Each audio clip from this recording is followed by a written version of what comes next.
सबसे पहले जो बात करेंगे वो अपन बात करेंगे सेकंड लॉ ऑफ मोशन की, क्योंकि सबसे ज्यादा डिफिकल्टी ही बच्चों को सेकंड लॉ के अंदर आती है। ठीक है, सबसे पहले अपन सेकंड लॉ ऑफ मोशन की बात करेंगे। सेकंड लॉ ऑफ मोशन पे थोड़ी बहुत क्वेश्चंस करेंगे, then will move on to the third law and conservation of momentum, which is our final topic, and will do the entire question answer, chapter will be over. So before starting today's class, let us revise first law of motion. First law of motion क्या कहता है? The first law of motion says that if a body is at rest, अगर कोई body rest पे है तो वो rest पे ही रहना चाहेगी, and if a body is at motion, it will continue to be in that same state until and unless an external force is applied on it. For example, ये marker मेरे हाथ में ऐसे पड़ा है, कब तक पड़ा रहेगा? जब तक मैं इसको पकड़ के हटा ना दूं। ठीक है, तो समझने वाली बात यहाँ पर ये है that if a body is at rest or in the state of uniform motion, it will continue to be in that same state until and unless an external unbalanced force is applied on it. This is the first law. इसी के अंदर अपन ने काफी सारे examples भी देखे थे। आज अपन देखते हैं Newton second law of motion, Newton second law of motion. Newton का सेकंड लॉ ऑफ मोशन क्या कहता है? कहता है rate of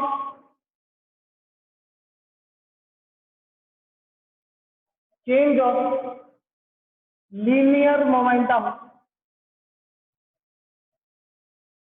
rate of change of linear momentum is directly proportional to force applied. क्या कहा इसने ये कहा that the rate of change of linear momentum is directly proportional to the force applied by the object upon any object. समझने वाली बात बच्चों यहाँ पर ये है, ध्यान से देखना, किसी भी बॉडी पे मैंने फोर्स लगाया, ये मेरे पास एक बॉडी थी, पहले समझेंगे फिर क्वेश्चन करेंगे, पहले समझना है फिर क्वेश्चन करना है।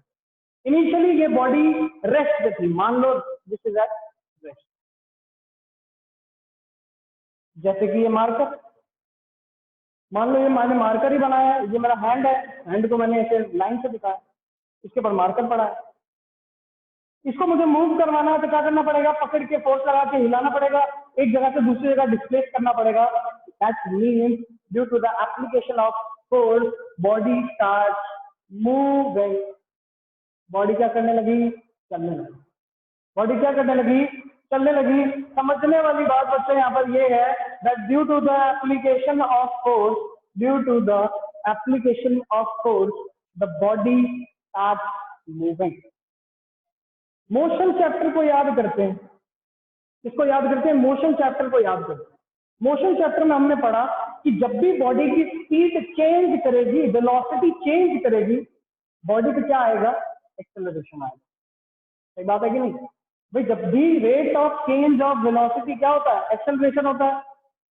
एग्जाम में क्वेश्चन भी पूछा था मैंने, तो rate of change of velocity is known as acceleration, and that is यहाँ पर जैसे ही मैंने फोर्स लगाया, बॉडी रेस्ट से किसमें आई?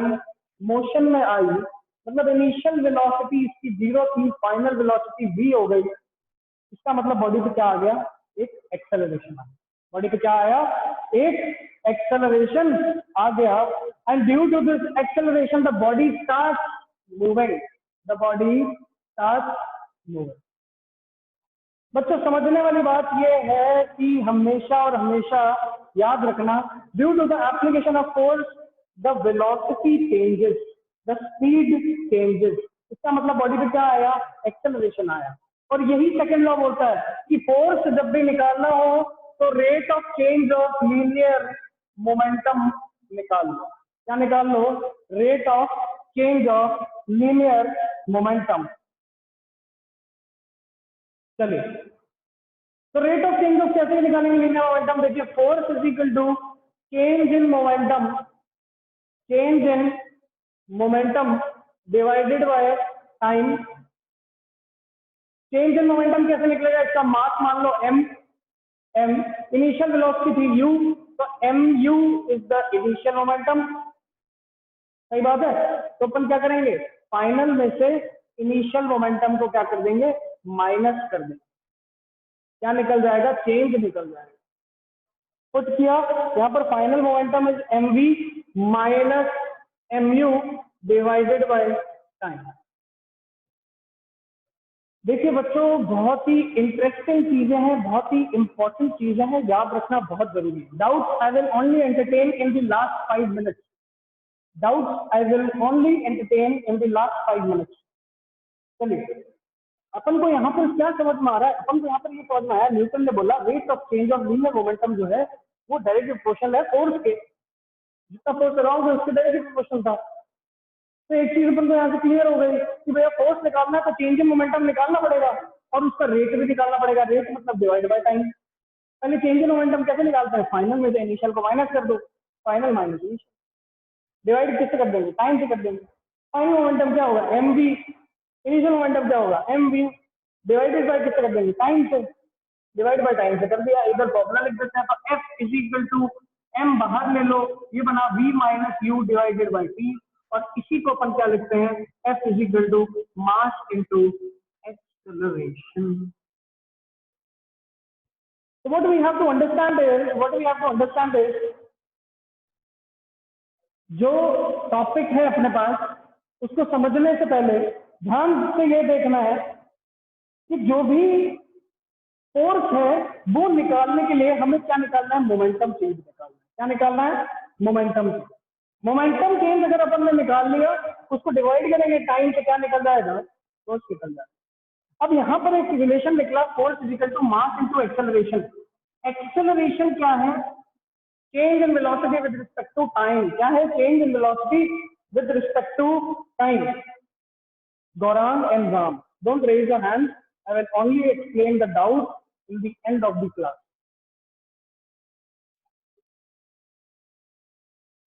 I will only explain the doubts in the end of the class. So please bear with us. कोई भी doubt आता है, I will explain it, but in the last 5 minutes. Okay? Right now, सिर्फ सुनो, देखो क्या हो रहा है। क्वेश्चंस देखेंगे, क्वेश्चंस करेंगे, सॉल्व करने की कोशिश करेंगे। चलिए, क्या मिला अपन को यहाँ पर, अपन को मिला दैट सेकंड लॉ क्या कहता है, rate of change of linear momentum in direct proportional to force applied. Formula अपन ने पुट किया, बनाया, ये फॉर्मूला निकलता है। इसी पे बेस पे क्वेश्चन करते हैं, इसी पे बेस क्या करते हैं, क्वेश्चन करते हैं। क्वेश्चन से पहले एक छोटा सा एग्जाम्पल भी देखते हैं। एग्जाम्पल ये है कि कभी भी कराटे में आपने कभी भी किसी को पंच मारते हुए देखा हो या किक मारते हुए देखा हो, तो आपने देखना होगा कि किक और पंच हमेशा फास्ट मारा जाता है, कभी ऐसे स्लो, धीरे धीरे धीरे धीरे नहीं, फास्ट। क्यों फास्ट, इसलिए क्योंकि आप देखो डिवाइड में यहाँ पर क्या है, डिनोमिनेटर में टाइम है। टाइम कहाँ पर है, denominator. And if this time is in denominator, denominator में टाइम होने का मतलब यह है कि जब ये टाइम अगर बढ़ जाएगा, अब किसी भी चीज को बड़े नंबर से डिवाइड करो, 2 को 15 से डिवाइड करके देखो, वैल्यू बहुत छोटी आएगी। अब सिमिलरली 2 को 30 से डिवाइड करके देखो, वैल्यू और ज्यादा छोटी आएगी। समझने की बात बच्चों यहाँ पर ये है दैट डिनोमिनेटर में टाइम होने का मतलब फोर्स टाइम के इनवर्सली प्रोपोर्शनल है। कैसा प्रोपोर्शनल है, इनवर्सली प्रोपोर्शनल। इनवर्सली प्रोपोर्शनल का मतलब ये होता है बच्चों कि अगर टाइम इंक्रीज करता है, force is inversely proportional to time. अगर टाइम क्या करेगा, इंक्रीज करेगा, तो फोर्स डिक्रीज करेगा। कैसे, ध्यान से देखो। एक बार आपने पंच लगाया वेरी स्लोली, धीरे धीरे लेके गए, ऐसे पंच मारा, फिर धीरे धीरे वापस लिया। इस केस में होगा क्या, सामने वाले को कुछ भी नहीं लगेगा। लेकिन अगर मुझे इम्पैक्ट देना, मैं क्या करूंगा, बहुत फास्ट पंच मारूंगा। बहुत फास्ट पंच मारने की वजह से होता क्या है, ये तो डिनोमिनेटर में टाइम है, आपने इस टाइम की वैल्यू को बहुत ही ज्यादा डिक्रीज कर दिया। डिक्रीज कर दोगे तो ऑटोमेटिकली फोर्स विल इंक्रीज। इसी को बोलते हैं इनवर्सली प्रोपोर्शनल। एक चीज के कम होने से दूसरी चीज अगर बढ़ जाए, इसी को क्या बोला जाता है, इनवर्स प्रोपोर्शनलिटी बोला जाता है। तो फोर्स टाइम के कैसा प्रोपोर्शनल है, इनवर्सली प्रोपोर्शनल है। कैसा प्रोपोर्शनल है, इनवर्सली प्रोपोर्शनल। समझने वाली बात, इंपॉर्टेंट बात। चलिए इसी तरीके से एक और एग्जांपल देखते हैं। जब भी अपन क्रिकेट खेलते समय फास्ट बॉल को कैच करते हैं, फास्ट बॉल को एकदम से कैच करो, जैसे ही आप एकदम से कैच करते हो हाथ पे इम्पैक्ट पड़ता है और लगती है, दर्द होता है। लेकिन जब आप फास्ट बॉल को कैच करके हाथ को ऐसे पीछे ले जाते हो, फास्ट बॉल को ऐसे कैच किया और हाथ को पीछे ले जाते, अभी देखा होगा क्रिकेट के अंदर फील्डर को, फील्डर क्या करता है, ऐसे कैच करता है, हाथ को पीछे ले जाता है। क्या किया उसने, कैच करते समय टाइम को इंक्रीज कर दिया। एक time increases and the force decreases. क्यों? क्योंकि इनवर्सली प्रोपोर्शनल है। समझ में आ रही है बच्चों? समझने वाली बात यह है that if the time increases the force automatically decreases. The fielder catches the ball, ball को वो कैच करेगा, अपने साथ साथ हाथ को मूव करवाएगा बॉल के साथ साथ, और जब वो बॉल के साथ साथ हाथ को मूव करवाता है, that he increases the time with which he is catching the ball. And if the time gets increased, the force automatically gets decreased because the proportionality is inverse. Time बढ़ेगा तो force घटेगा। समझ आई बात? पंच धीरे धीरे मारोगे तो फोर्स कुछ नहीं लगेगा, पंच तेज से मारो फोर्स बहुत ज्यादा लगेगा, सामने वाले को लगेगी। अरे बात है, ठीक है। इसी तरीके से अगर एक धीरे चलते हुए गाड़ी आके किसी से टकरा जाए, कुछ नहीं होगा, थोड़ी बहुत खरोचें आएंगी, चोटें आएंगी। ये तेज चलती है गाड़ी आगे किसी से टकरा जाए तो अब क्या होगा, इम्पैक्ट होगा, फोर्स ज्यादा लगेगा। This is because of this time only. कहां से अपन ने फोर्स निकाला, F equal to M B minus U upon T, which shows the inverse proportionality of time. I hope आपको यहाँ तक बात सारी समझ में आ रही होगी। That what do you mean by this inverse proportionality of time. Now let us do one question over it, और ये देखते हैं कि एग्जाम के अंदर अपन को क्वेश्चन किस टाइप का देखने को मिल सकता है। Let us see.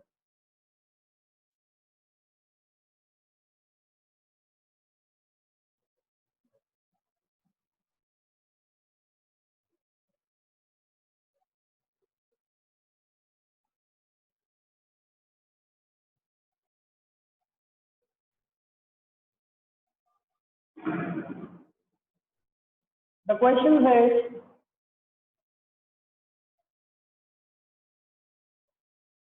a body of 5 kg mass starts moving from rest with a velocity of 2 meter per second after application of 5 Newton on it. After application of F force on it in 2 second time. Calculate the force applied. This is the question which is given to us, and in this question, हुआ क्या, अपन को एक body दी गई है, the mass of that body is 5 kg। इस body को कहां से रेस्ट से मूव करने लगती है, इस बॉडी पे फोर्स जो लगा एफ फोर्स, ये फोर्स कितना होगा अगर ये रेस्ट से मूव करके 2 मीटर पर सेकंड से चलने लग जाए, कितने सेकंड में, 2 सेकंड के अंदर। कैसे अप्लाई करेंगे, फोर्स कैसे लगाएंगे, देखिए सॉल्यूशन देखते हैं बच्चों। डाउट जो भी आता है I will entertain in the last 5 minutes, तो डाउट्स अभी बीच में नहीं लेंगे सब क्लास। आप ये सॉल्यूशन कर लिया, जितने बच्चों ने भी सॉल्यूशन कर लिया आप मुझे रेज करके बता दो। डाउट्स अगर आते हैं तो I will only explain in the last 5 minutes. चलिए, तो अपन को यहाँ पर क्वेश्चन दे दिया जिसके अंदर मास की वैल्यू कितनी है, 5 kg है। इनिशियल वेलोसिटी की बात करें तो देखिए इनिशियल वेलोसिटी क्वेश्चन के अंदर दे रखा है, this is best, initial velocity is 0। Final velocity की अगर बात करें तो कितनी दे रखी है, 2 मीटर पर सेकेंड, तो 2 metre per second v is equal to 2 metre per second. कितने टाइम में, 2 सेकेंड टाइम में, तो t is equal to 2 second. Calculate the force applied, तो फोर्स कैसे निकालते हैं, F is equal to M V minus U divided by T. Put करेंगे value, final निकालेंगे आंसर, क्या आता है 5 into 2 minus 0 divided by 2, answer is 5 newton. Answer is 5 Newton. 5 Newton मेरे पास यहाँ पर क्या आ जाता है, फाइनल आंसर आ जाता है। तो इस तरीके के क्वेश्चन हम एग्जाम में देख पाते हैं। काफी सारे बच्चों ने इसका सवाल कर लिया है, बहुत ही बढ़िया। इसी तरीके के क्वेश्चन अपन को एग्जाम में देखने को मिलेंगे। चलिए एक और टाइप का क्वेश्चन करते हैं और अच्छे से अंडरस्टैंडिंग को बिल्ड करके ये देखते हैं कि कैसे डिफरेंट डिफरेंट टाइप के क्वेश्चन हमें देखने को मिल सकते हैं from this second law. Second law में ये कहता है rate of change of linear momentum is directly proportional to the force applied. बहुत बढ़िया।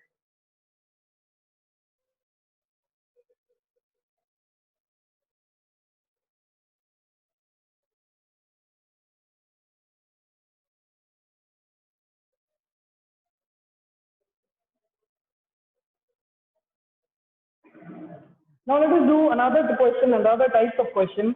The question says a body of mass 5 kg moves with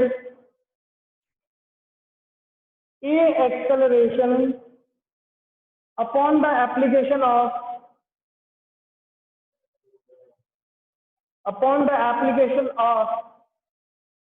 15 Newton force.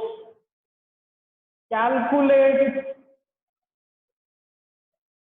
the value of A. ए की value calculate करके बताइए बच्चों, raise on करके बताना है सबको कि what is the answer. I want answer from everybody. एक बॉडी है जिसका 5 kg मास है, मूव करती है एक एक्सेलरेशन से, जब उस पे फोर्स लगता है 15 न्यूटन, मास है 5 kg। ए की वैल्यू कैलकुलेट करके बताओ। I want answer from everybody.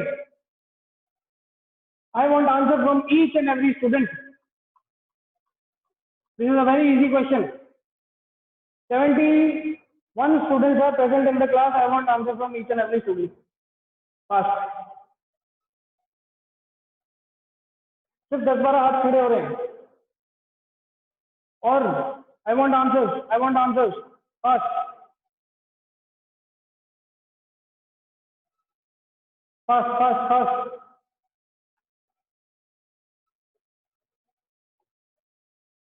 meter per second square is the final answer. Prachi ने आंसर बता दिया है। Solution is A is equal to 3 meter per second square.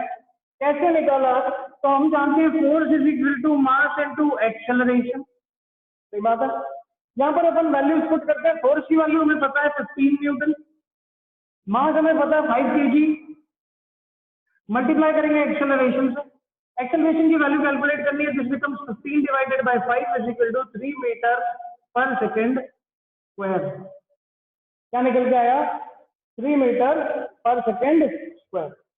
So this is another type of question which can be asked from the second law of motion.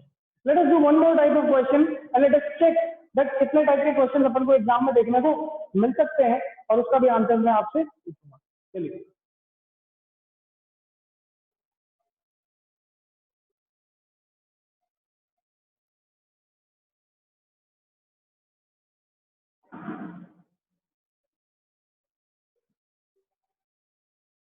Question से a body starts changes its velocity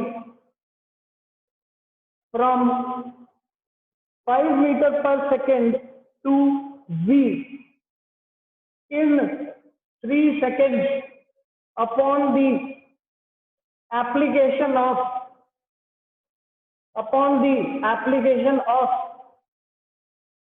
15 Newton force. If mass of object is 5 kg, then calculate the value of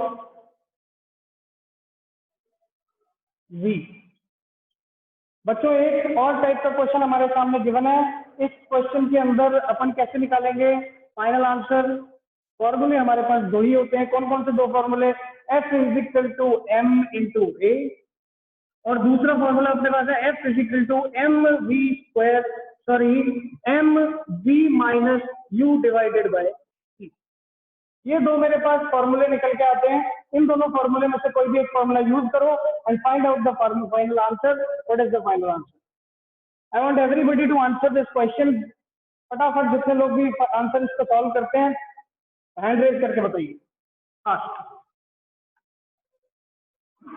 A body changes its velocity from 5 meter per second to v in 3 seconds. ये 3 लिखा है, this is 3 upon the application of 15 Newton force. 15 Newton force लगाया तो ऐसा हुआ। तो पूछा जा रहा है कि बॉडी का मास अगर 5 किलो है तो बताइए v की वैल्यू कितनी होगी? जल्दी जल्दी जल्दी fast, I want more hands.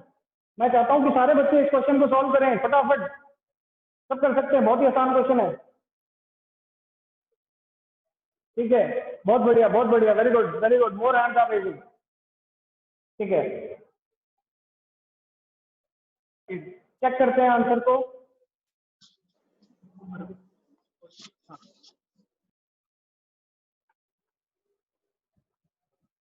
Late us check what is the answer. तो v is equal to 14 metre per second. Check करते हैं। फोर्स की वैल्यू हमें पता है M V minus U upon में टी। फोर्स कितना दे रखा है? 15 दे रखा है। मास कितना दे रखा है? मास इज 5 kg, तो विल पुट 5 ओवर है। देन v की वैल्यू कितनी, वही तो निकालनी। u की वैल्यू कितनी? 5 पुट कर देंगे 5 डिवाइडेड बाय t, टाइम की जगह अपन क्या पुट कर देंगे 3। अब अपन क्या करेंगे? क्रॉस मल्टीप्लिकेशन, यहाँ से क्रॉस मल्टीप्लिकेशन और यहाँ ब्रैकेट में इसको मल्टीप्लाई करेंगे। जैसे क्रॉस मल्टीप्लिकेशन करके ब्रैकेट में मल्टीप्लाई किया, this becomes 45 is equal to 5v minus 25। Clear? इसको इधर लेकर आए, this becomes 70, 45 plus 25 is 70 is equal to 5v। v की वैल्यू यहाँ पर कितनी आई? 70 डिवाइडेड बाय 5 और we can see that 14 metre per second is the final answer. तो हमारा फाइनल आंसर कितना आ गया? 14 मीटर पर सेकेंड आ गया। इस तरीके से हम क्या करते हैं? अपने क्वेश्चंस को सॉल्व करते हैं। So this is the way to solve the questions based on second law of motion. इस टाइप के न्यूमेरिकल ही एग्जाम में आते हैं। अब बच्चों, मैंने काफी सारे पेपर्स में ये चीज देखी है, but students are not habitual to the numerical part of it, numerical part of physics. आपको एक चीज मैं क्लियर कर दूं कि न्यूमेरिकल पार्ट ऑफ फिजिक्स को करने के लिए आपको प्रैक्टिस की बहुत ज्यादा जरूरत है। कभी ऐसा नहीं होगा कि एग्जाम में पहले जो 5 क्वेश्चन कॉपी में कर लिए हैं वही 5 क्वेश्चन आपको एग्जाम में मिल जाएंगे, आप एग्जाम में याद करके आओगे और पास हो जाओगे। That is not possible.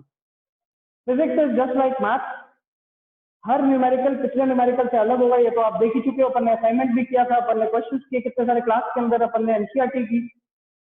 तो एक चीज तो आप क्लियर हो चुके हो that whatever questions will come in your examination will be different from those which we have done in the notes. तो पढ़ाई कैसे करें? पढ़ाई करने का तरीका बच्चों ये रहेगा that you practice। जितनी ज्यादा फिजिक्स की प्रैक्टिस करोगे, जितने ज्यादा न्यूमेरिकल्स को सॉल्व करोगे, जितने ज्यादा न्यूमेरिकल्स दूसरे डिफरेंट बुक्स, इंटरनेट की हेल्प लो। फ्री में मटेरियल इंटरनेट पे हर जगह अवेलेबल है। फ्री में मटेरियल निकालो, उसकी प्रैक्टिस करो। जितनी ज्यादा प्रैक्टिस करो उतना सही होगा। समझ में आ रही बात? कोई भी चीज में फंस जाओ तो मुझे कॉल करो कि सर ये चीज में डाउट है, बताइए सर कैसे करेंगे, तो बता देंगे हम तुरंत। लेकिन उसके लिए पहले आपको क्या करना पड़ेगा? पहले you have to practice each and every type of question and numerical from yourself at your own level. Then आप बताएंगे कि सर हाँ इस चीज में दिक्कत आ रही है। 8th class and 9th class is totally different. 8th class में हम क्वेश्चन आंसर याद करते हैं और वही पढ़ लेते हैं, एग्जाम में वही आ जाता है, पास हो जाता है। 9th class is totally different. We have to write down the notes. We have to learn those notes. Then we have to solve the numericals. Then again new numericals will come in the final examination. But in order to solve those new numericals, you have to first understand or first practice all the old ones. जो practice करेगा उसकी physics अच्छी होती जाएगी। Physics को एक interesting subject की जरा लो, क्योंकि हर जगह फिजिक्स को अपन ऑब्जर्व कर सकते हैं। भाई अपन ने कैचिंग देखी थी, बॉल की कैचिंग, सब खेलते हैं लेकिन सब जानते हैं कि जब कैच करते हैं तो ऐसे पीछे लेते हैं। सही बात है, सब जानते हैं कि देखो ये अगर डस्टर है मेरे हाथ में तो ये ऐसा पड़ा रहेगा, कब तक, जब तक इसको उठाकर दूसरी जगह ना ले जाऊं। यही तो न्यूटन कहता है। न्यूटन और क्या कहता है? न्यूटन ये कहता है कि कभी भी किसी बॉडी की वेलोसिटी चेंज हो रही है, दैट मींस उसका एक्सीलरेशन आ रहा है। इसका मतलब उससे कहीं ना कहीं से फोर्स लग रहा होगा, तभी तो बोल रहा है देखो, force is equal to mass into acceleration. Body पे एक्सीलरेशन है, दैट मींस बॉडी पे फोर्स है। एक चीज सोच के देखो, आपके पापा अपनी मम्मी को जो गाड़ी चलाते हैं, वो जब एक्सेलरेटर पैडल पे पैर रखते हैं, गाड़ी की स्पीड इंक्रीज करते हैं। जैसे वो पैडल को पुश करते हैं, गाड़ी की स्पीड इंक्रीज करती है। गाड़ी की स्पीड इंक्रीज करी, पहले वो हो सकता है 10 किलोमीटर पर आवर से चल रहे हो, बाद में हो सकता है वो 50 किलोमीटर पर आवर की स्पीड से चल रहे हो। इसका मतलब हुआ क्या? उनकी स्पीड 10 से 50 हो गई, स्पीड इंक्रीज कर गई। स्पीड इंक्रीज करी, दैट मीन्स बॉडी पे कोई ना कोई एक्सेलरेशन आया होगा, और आया है एक्सेलरेशन तो किसकी वजह से आया होगा? फोर्स की वजह से। यही सेकंड लॉ है। सेकंड लॉ ये कहता है that due to the application of force acceleration exist. और इसी को इसने बहुत ही ना फैंसी भाषा में लिखा होता है, rate of change of linear momentum. तो बच्चे देखते हैं, अरे rate of change of linear momentum, ये तो बहुत मुश्किल है। लेकिन एक्चुअल में वो क्या कहना चाह रहा है? वो कहना चाह रहा है कि अगर वेलोसिटी चेंज हुई तो बॉडी पे एक्सेलरेशन आया, और बॉडी पे अगर एक्सेलरेशन आया तो किसकी वजह से आया होगा? फोर्स की वजह से आया होगा। अब आपने कभी सोचा कि गाड़ी के अंदर जब आप एक्सीलरेटर पैडल दबाते हो, जब गाड़ी के अंदर आप एक्सीलरेटर पैडल दबाते हो तो गाड़ी अपनी स्पीड को इंक्रीज करती है। जब वो गाड़ी अपनी स्पीड को इंक्रीज करती है तो वो एक्सेलरेटर फोर्स कहां से जनरेट हो रहा है? वो फोर्स जनरेट हो रहा है फ्रॉम दैट इंजन। गाड़ी के आगे इंजन लगा होता है, वो इंजन वो फोर्स को क्रिएट करता है, फिर गाड़ी आगे मूव करती है। तो ये चीजें बहुत ही डेली लाइफ में ऑब्जर्व कर सकते हैं हम, डे टू डे लाइफ में हर जगह न्यूटन के लॉ अप्लाई होते हैं। आपको बस इमेजिन करना, आपको बस सोचना। So this was the second law of Newton. Now we'll move on to the third law of Newton, जो कि अपन एग्जाम से पहले डिस्कस कर चुके थे। क्या कहता है third law of Newton? Third law of Newton ये कहता है that every action has an equal and opposite reaction. Every action has an equal and opposite reaction, and the action reaction pair acts on two different bodies. भाई एक body पे अगर मैं action मारूंगा तो मुझे रिएक्शन मिलेगा, और ये जो एक्शन रिएक्शन फोर्सेज है ये दो अलग अलग बॉडीज पे लगेंगे। देखिए स्टेटमेंट लॉज के याद करना बहुत जरूरी है। Statement are same for everybody, statements are same for everybody. चलिए, तो अपन क्या बात कर रहे थे? To every action there is an equal and opposite reaction, and action reaction pair act on two different bodies. इसी को अपन लिखते हैं, इसी के examples. tomorrow we'll study about Newton's third law को डिटेल में पढ़ेंगे, और कंजर्वेशन ऑफ मोमेंटम देखेंगे, and we'll try to finish the chapter tomorrow. Otherwise tomorrow अगर खत्म नहीं होता तो परसों डे आफ्टर tomorrow तो बिल्कुल हो जाएगा।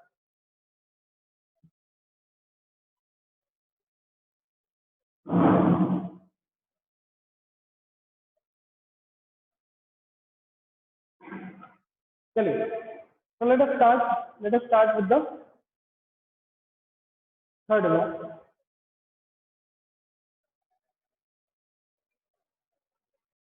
क्या कहता है third law? To every action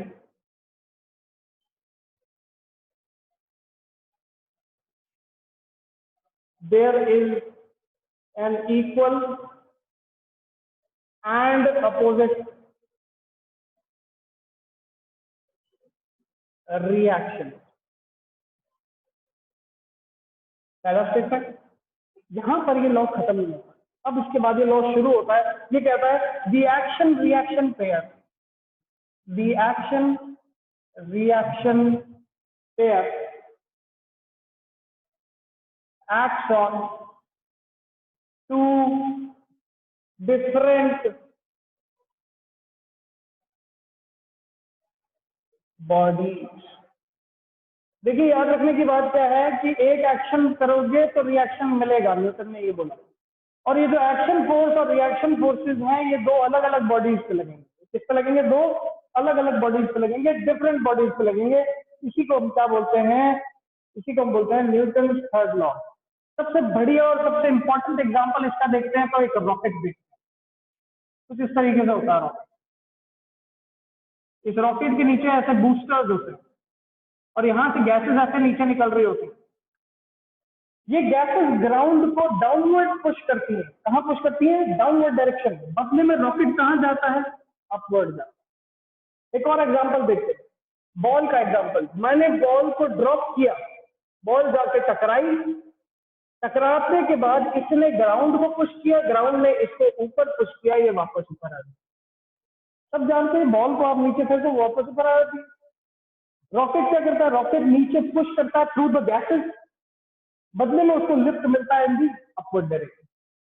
अरे बात समझ में। एक काइट को अपन कैसे उड़ाते हैं, जब अपन काइट, एक पतंग को कैसे उड़ाया जाता है, जब उसकी डोर को नीचे खींचते हैं अपन, जब उसको डोर को नीचे खींचते हैं तो हमने तो उसको खींचा नीचे, बदले में एयर उसको कहाँ लिफ्ट कर रही है, ऊपर। तो आपने देखा होगा जब भी अपन काइट को, पतंग को नीचे खींचते हैं ऐसे, ऊपर जाते हैं।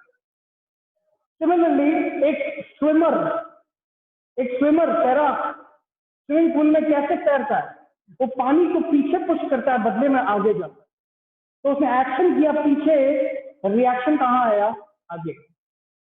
सिमिलरली एक बर्ड को उड़ते देखा होगा आपने, बर्ड अपने पंख से हवा को नीचे पुश करता है, बदले में बर्ड कहाँ जाता है, ऊपर जाता है।